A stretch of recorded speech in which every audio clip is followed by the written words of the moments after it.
Guys, so welcome to the conscious neuron. मैं हूं अंकिता सिंह, आपकी होस्ट एंड दोस्त। एंड आज हम बात करने वाले हैं डिप्रेशन के बारे में। ये जो डिप्रेशन का ये जो टॉपिक आया है, firstly I would like to tell you that this is one of our subscribers said इस टॉपिक पे वीडियो बनाने के लिए। First of all, while I was thinking about it, I was a little confused कि मैं इस पे बना पाऊंगी या नहीं बना पाऊंगी video, because I was having one thing into my head कि यार मैंने पर्सनली इस चीज को कभी डील नहीं करा, right. So I had it into my mind कि मे बी जो यहाँ पे जो भी मैं सोल्यूशंस निकालूं वो कहीं ना कहीं मे बी सुपरफिशियल हो। So I was a little bit doubtful about it, but then I realized no, it's not like this, right? Depression is the thing जो हमारे आसपास आज बहुत है, and we never know कि कब उस स्टेज में हम या कोई भी और पहुंच जाए, right? So depression is just like this. So I had to obviously think about it and find out the ways जिससे कि हम सभी इसको क्योर कर सके। सो नंबर वन थिंग जहां पे मेरा कंसर्न था वॉज टू अंडरस्टैंड कि एक्चुअली डिप्रेशन होता क्या है। So first thing that I got to know is कि यू नो जब मैं इस टर्म को ही सोच रही थी थोड़ा बहुत कि यार डिप्रेशन, ये जो टर्म अपने आप में मुझे बताता है वो सिर्फ यही बताता है कि it is basically you are kind of suppressing your self, right. So the more you are suppressing your feelings, the more you are getting depressed. In very simple language I got to know this कि हाँ यार यही चीज होती है ना। असल में तो यही है ना, you have certain feelings inside and जैसे जैसे करके आप उनको सप्रेस करते जाते हो, you have negative feelings inside you and those negative feelings develop into anxiety and then they get caught you into the depression. That's how it is. ये तो हम समझ गए डिप्रेशन के बारे में। एंड जब भी मैं डिप्रेशन को मैं सोचती हूँ पर्सनली, तो I have it into like that one way कि ये साइकोलॉजिकल है, ठीक है। बट मैं अगर आपको ऑनेस्टली बताऊं, because I am a student of microbiology, so I did have read about all of this. मैंने सब कुछ ये पूरा रीड करा हुआ है। तो जब मैं इस चीज को obviously not for this video, I have studied it very earlier. So while I was studying it, I got to know कि नहीं, there's a lot of involvement of your gut inside, right? तो जब हम बात करते हैं depression की या किसी भी डिजीज की, बीट एनीथिंग, हम कैंसर की भी बात करो, कोई भी डिजीज होती है अगर आपको, तो इट इज सम और the other way influenced by your gut, ठीक है। और मैं आज आपको एक चीज और बताती हूँ। जैसे हम बोलते हैं ना कि हम बूढ़े होते हैं या हमारी बॉडी में कोई भी डिजीज होती है, कोई भी प्रॉब्लम होती है, तो एक्चुअली उन सब चीजों में क्या होता है। तो whenever you say कि I am having some kind of problem, you simply mean to say कि मेरी बॉडी का कोई ऑर्गन, कोई टिश्यू, कोई सेल वो प्रॉपरली फंक्शन नहीं कर रही है, right. That is when you have any kind of disease. अब ये ना थोड़ा सा साइंटिफिक भी हो रहा है, because I obviously want to take both of these aspects. I just don't want कि आप सिर्फ और सिर्फ साइकोलॉजिकल पे वर्क करो, यू शुड ऑल्सो नो कि इसका असली रूट कॉज क्या है, राइट। सो व्हेन वी से the depression is genetic, it can be, but to a very great extent. Depression is, you can cure it if you are actually looking at its root, right? Root cause को अगर आप देख रहे हो तो आप cure कर सकते हो, ठीक है। And obviously if you are talking about some severe depression, then yes, you should take doctor's advice for sure, because वो बहुत ज्यादा important है। because बहुत सारी ऐसी stages होती है जहाँ पे आप खुद से डील कर पाना इज अ बिट मुश्किल, तो वहां पे you have to go to the doctors and also talk to them. लेकिन उसके साथ साथ you have to follow a lot of other things as well, ठीक है। सो एज आई सेड कि depression has a very great link to your gut, because there one term called gut brain axis, right. So gut में होते हैं आपके बहुत सारे microbes, ठीक है। And when you eat some food, it goes into the gut and we know कि वहीं पर आपके स्टमक के अंदर ही सारी चीजें हो रही हैं, है ना। So your food is converted into the energy, right? And as we have talked about, energy के बिना you cannot function. तो वो एनर्जी आपकी वहां से आपको मिलती है। बहुत सारे अदर केमिकल्स भी रिलीज होते हैं, हॉर्मोन्स तो not hormones, yes, other chemicals हैं जो आपके वहां पे रिलीज होते हैं, and yes many other hormones as well, as I said. तो ये सारी चीजें वहां पे ना चल रही है, प्रॉपर फंक्शनिंग, ठीक है। So when you eat something, and आजकल का हमारा डाइट कैसा हो गया है, इतना ज्यादा, ऑनेस्टली आई एम स्पीकिंग कि हमें ना हमारे पास्ट कल्चर से सीखना बहुत ज्यादा असेंशियल है, क्योंकि हमें ये लगता है कि we are advancing, we are growing, मतलब इवॉल्व कर रहे हैं, पता नहीं क्या क्या कर रहे हैं, but in a way you are deteriorating yourself, right? And for that you have to go to the past, you have to see the ancient people, how did they used to live, you know.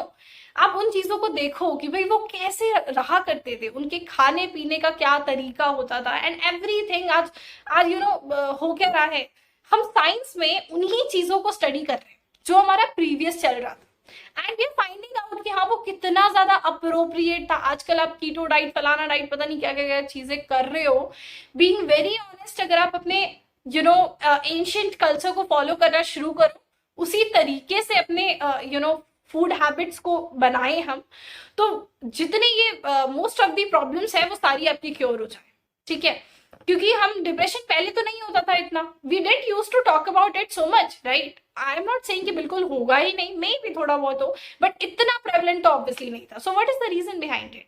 Biggest reason that I would say is the food we eat. Yes, ये चीज थोड़ी सी आपको complicated लग रही होगी, क्योंकि you might be thinking कि यार ये तो एक साइकोलॉजिकल प्रॉब्लम है, तो साइकोलॉजी से रिलेटेड है, तो आसपास की सिचुएशन से रिलेटेड है। Of course situations are related to it, but at the the core काफी बार ऐसा होता है, मतलब मेरे साथ होता है बहुत बार, एंड मे बी हम सबके साथ ही होता हो कि कोई प्रॉब्लम नहीं है, कुछ भी नहीं है, स्टिल यार ऐसी फीलिंग आ रही है कि मन नहीं हो रहा कुछ करने का, and you don't do the works, right? And it happens like for a whole day I just wasted it just because I wasn't feeling good. And what was the reason behind it? Nothing, right? कोई reason ही नहीं था. So what is that all about? It's about the food I eat, right? कभी कभार आप कुछ ऐसा food खाते हो जिससे you feel energetic, you feel happy, right? So that's why आपकी food habits बहुत ज्यादा मैटर करती हैं। तो अपने food habits को accordingly हमें थोड़ा change करना है। जो अल्ट्रा प्रोसेस्ड फूड हम खा रहे हैं ना, let's not eat, I'm not saying कि बिल्कुल ही मत खाओ, ठीक है, थोड़ा बहुत टेस्ट के लिए you may eat, लेकिन do understand कि वो एक्चुअली आपकी बॉडी के साथ में क्या कर रही है। And I am going to make a whole series about it कि आपको कैसा फूड खाना चाहिए और कौन सा फूड जाकर के बॉडी में किस तरह से हार्म कर रहा है, बिकॉज आई थिंक मैं उसके बारे में काफी रिसर्च भी कर रही थी।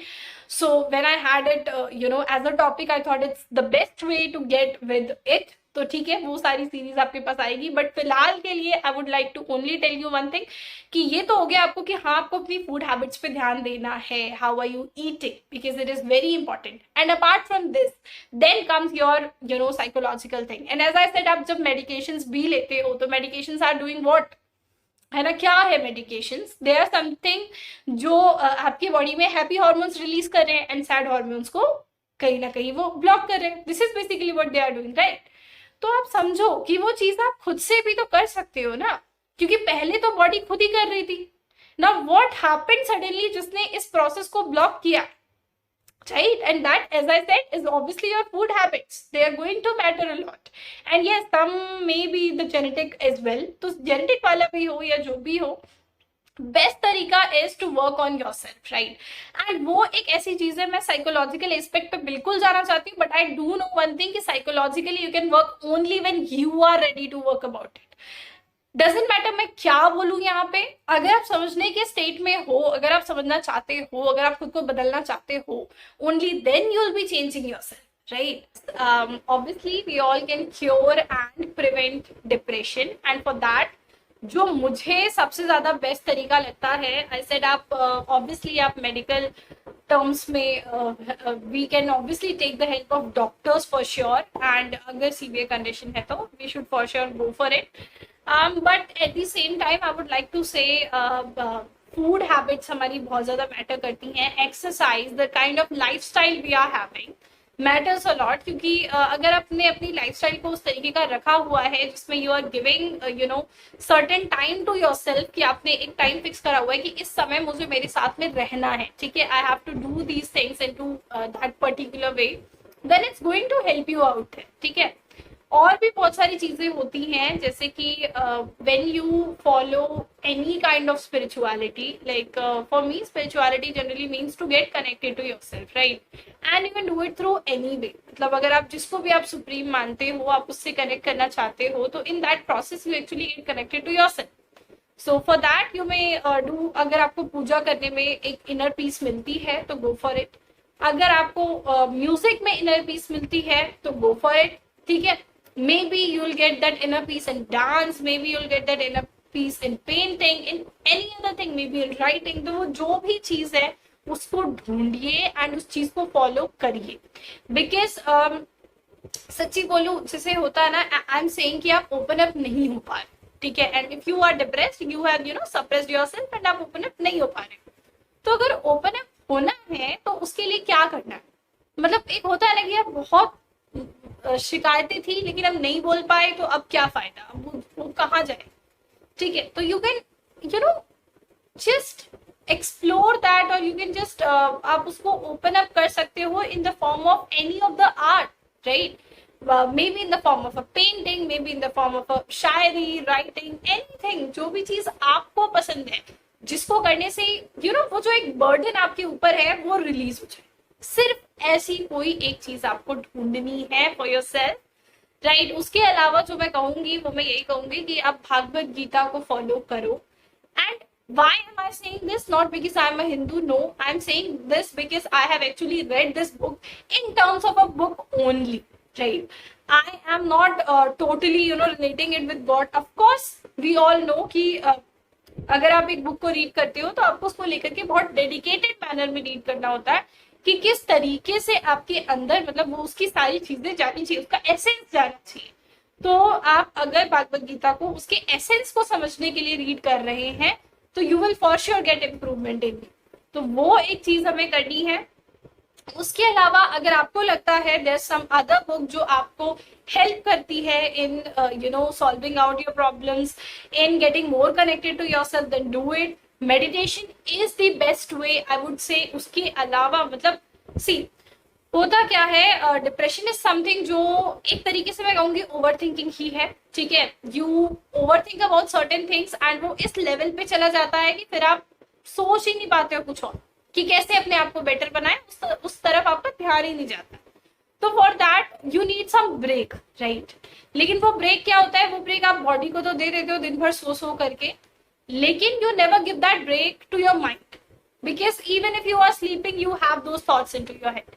तो वो एक प्रॉब्लम हमेशा रहती है। तो क्या करो? मेडिटेट करो। मेडिटेट एज आई सेड कि हाँ उतना इजी नहीं होता है, बट नो वरीज, आप धीरे धीरे करके अपनी लाइफ का एक उसको हिस्सा तो बनाओ। Let's say for 2 minutes, for 5 minutes, for just like this. लेकिन वो अगर एक हिस्सा है आपकी लाइफ का तो it is going to help you. And this is something जो मुझे पर्सनली फील होता है, क्योंकि लाइफ में ना इट्स नॉट लाइक दिस कि आपको प्रॉब्लम बता करके आएगी। तो we all should be prepared for it every now and then. तो doesn't matter आप डिप्रेस्ड हो आप नहीं हो, but you should have these things into your life. आपको शुरू से ये चीजें फॉलो करनी चाहिए so that आगे चल करके भी कभी अगर कोई ऐसी कंडीशन आती है जहाँ पे, क्योंकि सी लाइफ इज वेरी अनसर्टेन, ठीक है, तो कभी भी ऐसा कुछ भी हो सकता है जो आपने कभी नहीं सोचा हो, and it is then your duty to to come out of it. क्योंकि आपको हर समय ऐसा नहीं होगा ना कोई आपके आसपास है they will help you out, क्योंकि इतनी अच्छी दुनिया नहीं है, ठीक है, बीइंग वेरी ऑनेस्ट। तो at the end of the day you are the one जिसको खुद पे काम करना है। So for that you have to be prepared. And वो प्रिपेयरनेस कहाँ से आएगी? वो आएगी शुरू से, जब आप खुश हो ना उस स्टेज से। Because I have told you कि अगर आप भगवत गीता को पढ़ते हो तो वहां पे एक बहुत असेंशियल चीज लिखी है which is about stability of mind, ठीक है। तो आप जितने ज्यादा अपने माइंड को स्थिर रख पाते हो, है ना, डिफरेंट सिचुएशंस में, उतना ही ज्यादा बेटर है। तो अगर मैं आज in a happy mood, if I like to read Bhagavad Gita, then even in my sad mood I should be reading it, ठीक है। in my happy mood if I like to do meditation, then in the sad mood also I have to do the same. So that's how it is कि जो मेरा lifestyle है it should be exactly the same, चाहे मैं sad हूँ चाहे मैं happy हूँ। तो this will be the one thing जो मेरे को cope up करने में help करने वाला है, और कुछ भी नहीं है, ठीक है। If I have some time into my schedule that is for myself, then it has to be there. Doesn't matter कि मैं sad हूँ दुखी हूँ किस स्टेज में, मुझे समझना है कि हाँ ये मेरा टाइम इस चीज के लिए था। एंड ठीक है, माइंड में बहुत सारी चीजें चल रही है, 10 तरह की चीजें चल रही है, नहीं हो पा रहा है focus, but at least I am trying. And वो ट्राई करते करते ही तो मैं आगे बढ़ूंगी ना। आई कैन नॉट एक्सपेक्ट कि मैं एकदम सारा अपने हथियार डाल दूं और फिर ये सोचूं कि मैं ये फाइट जीत लूं और मैं डिप्रेशन से बाहर आ जाऊं। That can not be possible. At the end of the day this has to be me जो कि कोई भी एक्शन लेगा, ठीक है। कोई और आपके लिए डजंट मैटर क्या कर ले, क्या बोल ले, कितना सपोर्ट कर ले, कितना हेल्प कर ले, you have to help yourself, right? This whole world is outer, and जो डिप्रेशन कर रहा है ना वो आपका इनर कनेक्शन को ब्रेक कर रहा है। वो इनर कनेक्शन को हीलिंग के लिए, वो इनर कनेक्शन को जोड़ने के लिए you have to be there, right? So the more you understand this fact, the more you are going to, be happier in your life and to deal with all these negativities. So thank you so much for this, for seeing this video with so much love, and your support is like everything for me. So keep supporting, and thank you so much.